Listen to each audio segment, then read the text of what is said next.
بسم الله الرحمن الرحيم الحمد لله رب العالمين والصلاة والسلام على أشرف الأنبياء والمرسلين قال الله في شأنه وما أرسلناك إلا رحمة للعالمين محبوب رب المشرقين والمغربين وجد الحسن والحسين المكي المدني القرشي الهاشمي المولانا أبي القاسم محمد اللهم صل على محمد وآل محمد وآله الطيبين الطاهرين المعصومين المظلومين ولعنة الله على أعدائهم وغاصب حقوقهم ومنكر مظاهرهم وعظمتهم أجمعين أما بعد فقد قال الله تبارك وتعالى في كتابه المجيد وفرقانه الحميد وخطابه المتين وهو أصدق الصادقين وقوله الحق بسم الله الرحمن الرحيم ومن يعمل من الصالحات من ذكر أو أنثى وهو مؤمن فأولئك يدخلون الجنة ولا يظلمون نقيرا صلوات محمد وآل محمد اللهم صل على محمد عزیزان محترم، قرآن مجید جو اللہ سبحانہ و تعالیٰ کی آخری اور فائنل کتاب ہے، اس کے بعد کوئی کتاب آنے والی نہیں، اور ہمارے رسول حضرت محمد مصطفیٰ صلی اللہ علیہ وسلم اللهم صل على محمد وآل محمد پروردگار کے آخری رسول ہیں، اور اس کے بعد جو امامتوں کا سلسلہ ہے، ہم اپنے آخری امام کی امامت کا زمانہ، کیونکہ غیبت کا زمانہ ہے، اس میں زندگی گزار رہے ہیں۔ لیکن قرآن مجید نے قیامت تک آنے والے جتنے بھی مسائل ہیں، مشکلات ہیں، ان سب کا حل پیش کر دیا۔ اللہ سبحانہ و تعالیٰ ارشاد فرماتا ہے کہ اور تم میں سے اور جو کوئی بھی نیک کام کرے گا وَمَن يَعْمَلْ مِنَ الصَّالِحَاتِ مِن ذَكَرٍ أَوْ أُنثَىٰ، جو بھی نیکیاں کرے چاہے وہ مرد ہو یا عورت، شرط کیا ہے کہ وہ مومن ہو، تو اللہ سبحانہ و تعالیٰ اس کو جنت میں داخل کرے گا۔ وَلَا يُظْلَمُونَ نَقِيرًا، اور ان کے ساتھ ذرہ برابر بھی ناانصافی نہیں کی جائے گی، ظلم نہیں کیا جائے گا۔ یعنی اگر انسان نیکی کرے گا تو اس کا بدلہ نیکی سے ہوگا، ثواب ملے گا، اگر گناہ کرے گا تو اس کا بدلہ عذاب، پنشمنٹ، سزا۔ اب یہاں پر یہ نہیں دیکھا جائے گا کہ جو گناہ کرنے والا ہے وہ مرد ہے یا عورت، اگر مرد نے گناہ کیا تو معاف کر دو، اگر عورت نے گناہ کیا تو اسے سزا دے دو، یا الٹا اس کے کہ نہیں عورت نے گناہ کر دیا اس کو معاف کر دو، مرد نے گناہ کیا اس کو سزا دے دو۔ اللہ کے ہاں یہ معیار نہیں ہے۔ اللہ کے ہاں معیار یہ ہے کہ جو شخص بھی نیک اعمال انجام دے گا وہ مومن ہو تو اللہ سبحانہ و تعالیٰ اس کے عمل کو اس طریقے سے قبول کرے گا کہ اس کو بدلے میں جنت عطا کرے گا، اور پھر جنت میں بھی کیا ہے کہ جیسا جس کا عمل ہے اس کے حساب سے اس کو مقام ملے گا، کسی کے ساتھ ناانصافی نہیں ہوگی۔ اسلام سے پہلے جو معاشرہ تھا، جو دنیا کا حال تھا، اور آج بھی بہت ساری جگہ پر ہے، وہ یہ تھا کہ عورت کو، جو خواتین ہیں، لیڈیز ہیں، ان کو بہت ہی پست، ذلیل اور حقیر سمجھا جاتا تھا۔ لیکن اسلام نے عورت کو اس کا وہ مقام عطا کیا جس کی وہ مستحق ہے، اور اسی لیے اللہ سبحانہ و تعالیٰ نے قرآن مجید میں کچھ خواتین کا تذکرہ کیا، ان کے مقام کو بتایا کہ ان کی شان کیا ہے۔ اللہ بتا رہا ہے کہ دیکھو، معیار یہ نہیں ہے کہ مرد ہے کہ عورت ہے، معیار یہ ہے کہ کیسا ہے۔ اگر مرد ہونے کے بعد کوئی ابو جہل ہوگا تو اس کی توہین کی جائے گی، قرآن اس کی توہین کرے گا۔ اگر کوئی ابو لہب ہوگا تو قرآن اس کا برے الفاظ کے ساتھ ذکر کرے گا۔ اگر کوئی فرعون ہوگا تو قرآن اس کی مذمت کرے گا، اور اگر کوئی مریم ہوگی تو اللہ سبحانہ و تعالیٰ اس کے نام پر پورا قرآن کا سورہ نازل کر دے گا۔ صلوات محمد و آل محمد۔ یہ سارے معاملات جو ہیں وہ عمل کی بنیاد پر ہے، ایمان کی بنیاد پر ہے۔ جس کا جیسا ایمان اور عمل ویسی اس کے لیے جزا یا سزا۔ عزیزان محترم، لیکن پھر بھی معاشرے کے اندر جو رسول اللہ کا زمانہ تھا، ہمارے ائمہ کا زمانہ تھا، چونکہ وہ چیز چلی آ رہی تھی، لہذا اس چیز کو ایکسیپٹ کرنا کہ بیٹیاں جو ہیں وہ اللہ سبحانہ و تعالیٰ کی طرف سے ہمارے لیے رحمت ہیں، یا جیسے کہ امام جعفر صادق علیہ السلام نے فرمایا کہ بیٹیاں کے حسنات ہیں، نیکیاں ہیں، اور امام فرماتے ہیں کہ حسنات جو ہوتے ہیں ان کے اوپر ثواب ملتا ہے، اور بیٹے کیا ہیں؟ وہ نعمت ہیں، نعمت کے اوپر ثواب ہوتا ہے۔ نعمت کے بارے میں پوچھا جائے گا کہ تم نے کیا کیا، تو یہاں پر ثواب کی منزل ہے، وہاں پر سوال کی منزل۔ لیکن اس کے باوجود بھی جو معاشرہ تھا، سماج تھا، وہاں کا انداز کیا تھا کہ ایک شخص جو ہے وہ رسول اللہ کے پاس بیٹھا ہوا ہے۔ اب ظاہر سی بات ہے کہ رسول اللہ کے پاس بیٹھا ہوا ہے تو مسلمانوں نے جو تعریف کی ہے صحابی کی، وہ کیا تعریف ہے؟ صحابی کی تعریف یہ ہے کہ جو شخص بھی ایک مرتبہ بھی حالت ایمان میں رسول اللہ کی زیارت کر لے وہ صحابی ہے۔ تو جو پیغمبر کے پاس بیٹھا وہ صحابی تھا۔ اب اس سے جو برابر میں دوسرا شخص بیٹھا تھا اس نے کچھ کہا، جیسے ہی کہا تو اس کے چہرے کا رنگ ایک دم سے اتر گیا، متغیر ہو گیا، بدل گیا، رنگ چینج ہو گیا اس کے چہرے کا،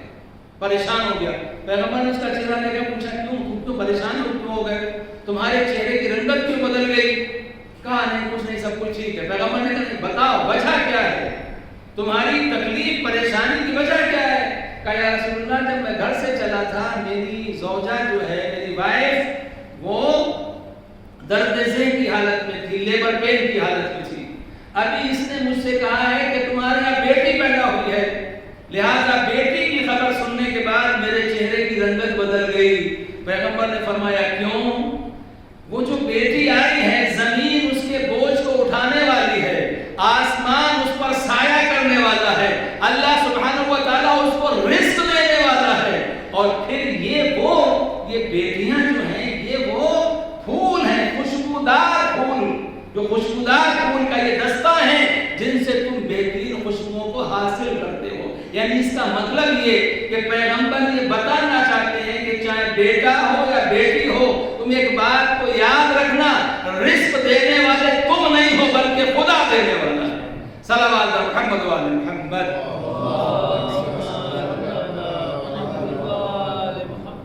تو بہت سارے لوگ آج کل کے زمانے میں ہوتا نہیں کہ وہ اچھا بچے اگر یہ کیسے کر کے ہوگا کیا ہوگا، یعنی سمجھتے ہیں کہ رازق ہم ہیں، ہم خود محتاج ہیں، ہمارا خود دینے والا کوئی اور ہے، وہ پروردگار ہے جو ہمیں عطا کرتا ہے، جو ہمیں عطا کرے گا وہی ہماری اولاد کو بھی عطا کرے گا۔ عزیزان محترم، اور ایک بات اور آگے عرض کر دوں اس کی کہ امام جعفر صادق علیہ السلام امام علیہ السلام نے کسی شخص کو دیکھا، اس کے ابھی تھا کہ وہ پریشان تھا، امام نے پوچھا کیا ہے؟ اس نے کہا بیٹی ہوئی ہے۔ امام نے کہا اس میں پریشان ہونے کی کیا بات ہے؟ اور پھر امام نے اس کو ایک مثال دی، مثال کیا قرآن مجید کی، کہ وہ واقعہ جو ہے جناب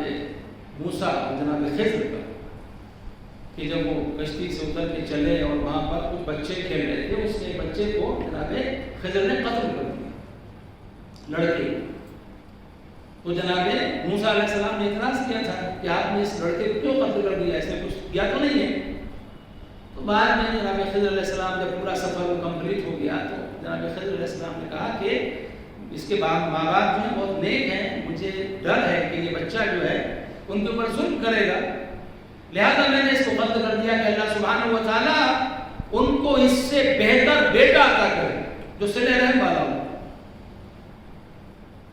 امام علیہ السلام فرماتے ہیں تمہیں معلوم ہے اللہ سبحانہ و تعالیٰ نے اس بیٹے کے بدلے میں ان کے ماں باپ کو جو عطا کیا وہ بیٹا نہیں تھا بلکہ وہ بیٹی تھی، اور وہ ایسی بیٹی عطا کی، ایک ایسی بیٹی عطا کی کہ اللہ سبحانہ و تعالیٰ نے اس کی نسل سے 70 انبیاء کو پیدا کیا، 70 نبیوں کو پیدا کیا، یعنی اللہ سبحانہ و تعالیٰ نے اس بیٹی کے ذریعے سے۔ تو عزیزان محترم، مقصد یہ ہے کہ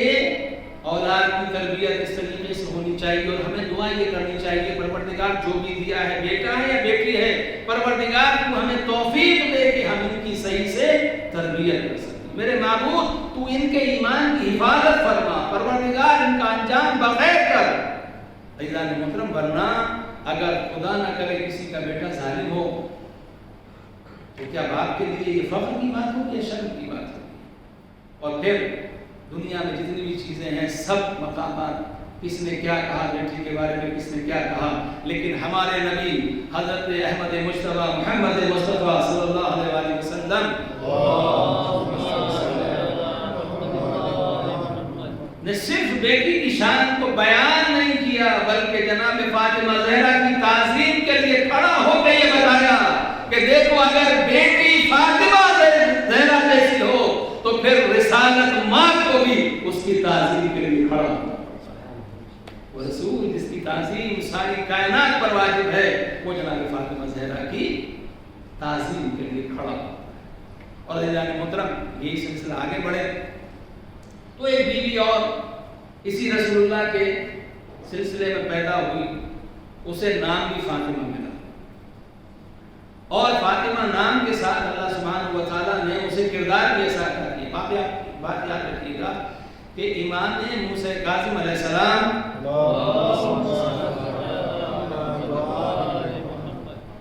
امام موسیٰ کاظم علیہ السلام کے 37 اولاد تھی، 37، جس میں 19 لڑکے تھے اور 18 لڑکیاں تھیں، لیکن یہ 37 جو اولادیں تھیں امام رضا علیہ السلام امام علیہ السلام کے بعد کسی کو وہ مقام نہیں ملا، اگرچہ ان کے جو بیٹے تھے فرزند سب کے بڑے بڑے مرتبے، بڑی بڑی شان ہے ان کی، لیکن جو مقام جناب معصومہ قم کو ملا وہ مقام کسی بیٹے کو نہیں۔ کیسا مقام ملا؟ پہلی منزل تو یہ ہے کہ نام فاطمہ ہے اور لقب کیا ملا؟ معصومہ۔ اچھا، یہ معصومہ لقب کس نے دیا؟ معصومہ لقب دیا امام رضا علیہ السلام۔ امام رضا علیہ السلام کی حدیث ہے، من زار معصومۃ بقم کمن زار، جس کسی نے قم میں معصومہ کی زیارت کی گویا کہ اس نے میری زیارت کی۔ یعنی میری زیارت کرنا، جناب معصومہ کی زیارت کرنے کا مطلب کیا ہے کہ اس نے میری یعنی امام رضا علیہ السلام کی زیارت کی، اور امام رضا علیہ السلام کی زیارت کرنے کا مطلب کیا ہے کہ اس نے رسول اللہ کی زیارت کی۔ تو جناب معصومہ، اب میں جو بات کرنا چاہتا ہوں وہ یہ کہ امام نے کہا معصومہ، نام فاطمہ ہے،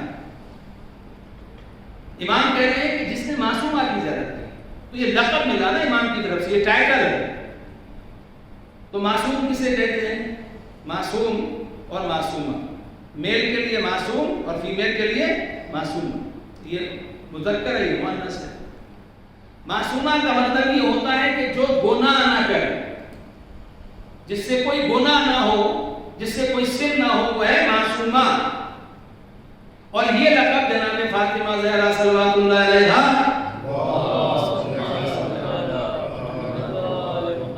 شہزادی کونین کا یہ مشہور لقب ہے، معصومہ،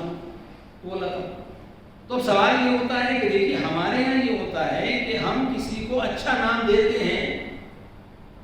یا اچھا ٹائٹل اس لیے دیتے ہیں تاکہ اس کے اندر وہ خوبی پیدا ہو، لیکن معصوم جو ہے امام رضا علیہ السلام معصوم ہے، اور معصوم کسی کو ایسا ٹائٹل، ایسا لقب نہیں دے سکتے جو خوبی اس کے اندر نہ پائی جاتی ہو، کہ وہاں پر یہ نہیں ہوگا کہ یہ میری بہن ہے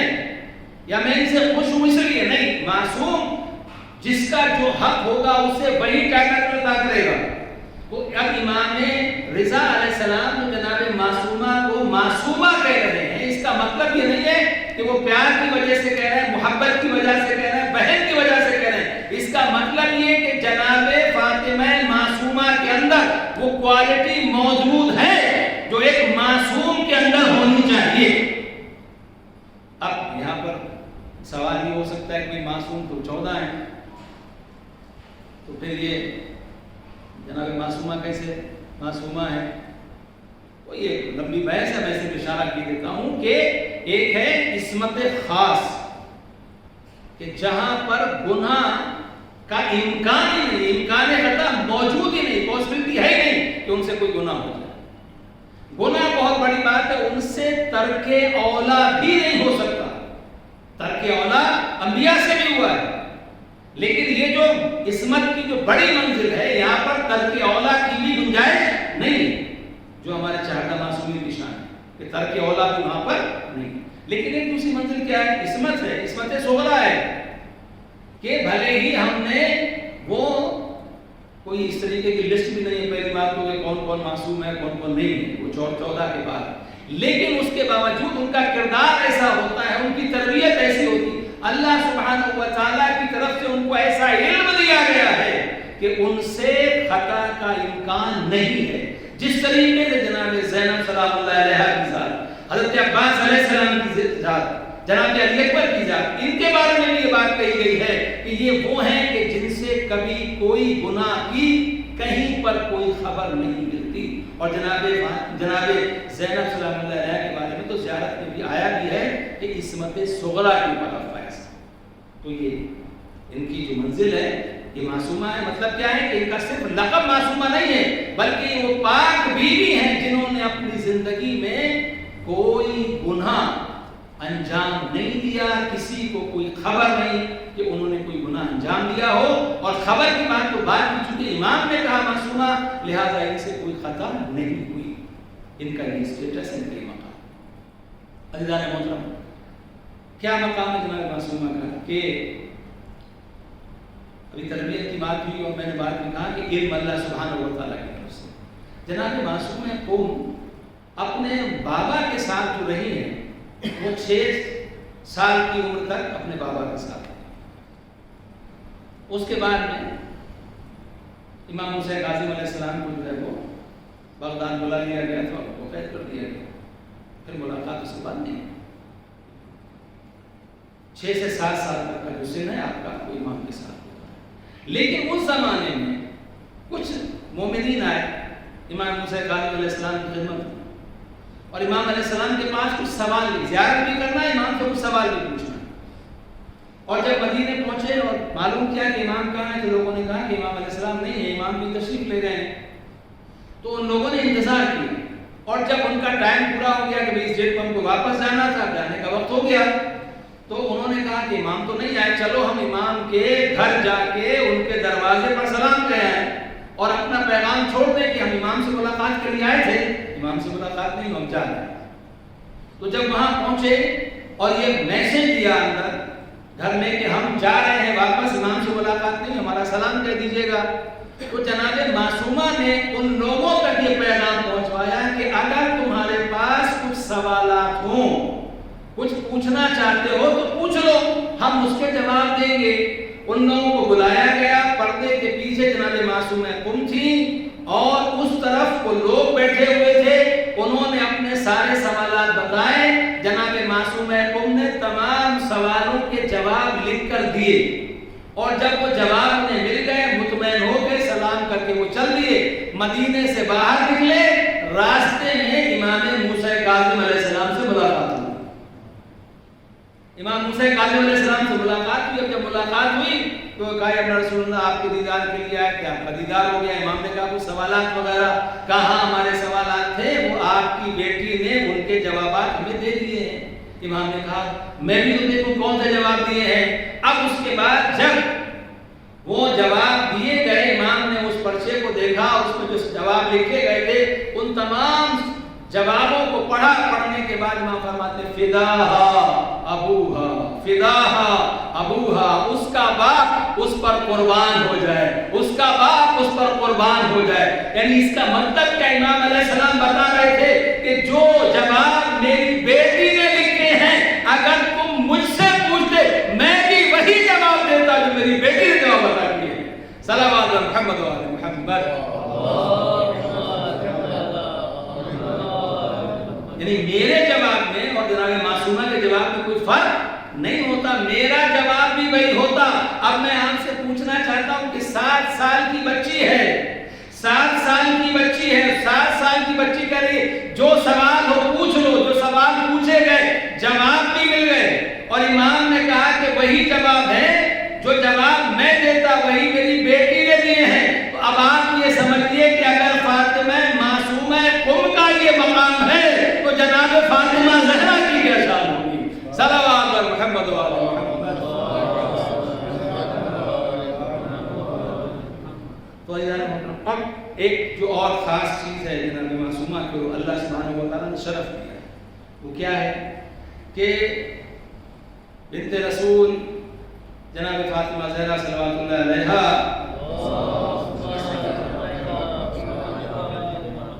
کی قبر کو اللہ سبحانہ و تعالیٰ نے مخفی رکھا ہے، ظاہر نہیں ہے کہ ان کی قبر کہاں ہے، بقی میں ہے لیکن کون سی قبر ہے وہاں پر بھی کوئی وہ نہیں پھر روایت یہ ہے کہ وہ حجرے کے اندر ہے، کہ وہ جو مسجد کا حصہ جسے ریاض الجنہ کہتے ہیں اس کے اندر اللہ نے مخفی رکھا ہے، جناب زہرا کی قبر کو مخفی رکھا ہے۔ آیت اللہ محمود مرشی نجفی انہیں یہ بے چینی ہوئی کہ وہ ہماری شہزادی، اس کے صدقے میں اللہ نے ہم کو اتنا عطا کیا ہے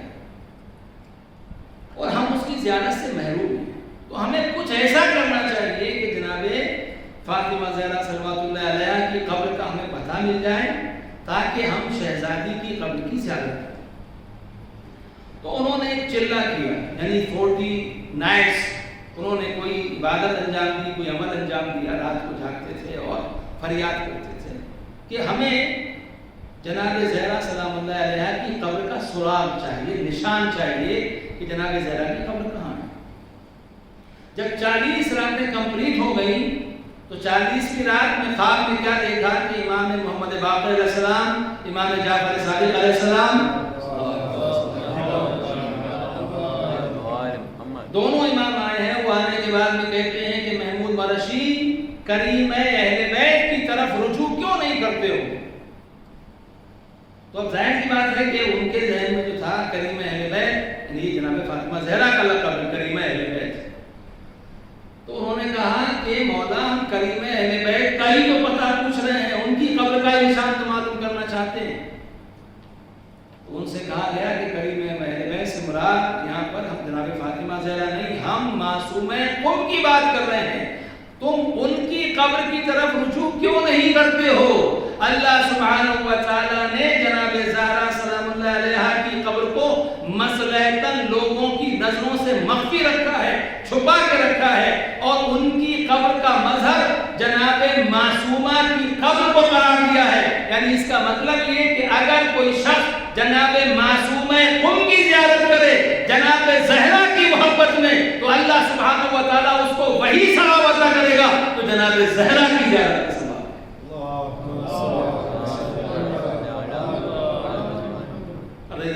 اس کے علاوہ جو ہے وہ امام صادق علیہ السلام کی، امام صادق نے حدیث میں ارشاد فرما دی تھی کہ جو کوئی منظارہا عارفاً بحقہا فلہ الجنہ، جو کوئی ان کی زیارت معرفت کے ساتھ کرے اللہ سبحانہ و تعالیٰ اس کو جنت عطا کرے۔ یہی حدیث اسی طرح کی حدیث محمد تقی علیہ السلام کی، تو زیارت کا شرف، اور آپ دیکھیں کہ ماشاءاللہ سے اللہ سبحانہ و تعالیٰ نے جناب معصومہ قم کی قبر کو علم کا مرکز قرار دیا، علم کا مرکز قرار دیا، اور یہ ہمارے لیے سوچنے کا مقام ہے کہ بڑے بڑے ہمارے مراجع، بڑے بڑے علماء، بڑے بڑے فقہا اس بات میں فخر محسوس کرتے ہیں، ان کی خواہش ہوتی، تمنا ہوتی ہے کہ جناب معصومہ کے جوار میں جگہ مل جائے، ان کی قبر کے پاس، ان کی زری کے آس پاس کہیں جگہ مل جائے، یہ بہت بڑے شرف کی بات ہے، لہٰذا ہمیں ان کے مقام کو سمجھنا چاہیے۔ ایک میں معجزہ عرض کر کے اور آپ کی زحمت کو تمام کرنا چاہتا ہوں کہ جناب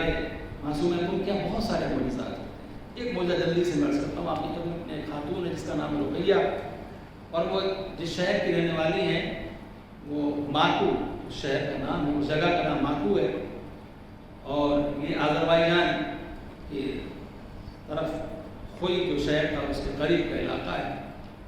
تو وہاں پر ان کے اوپر فالج کر کے پیرالائز،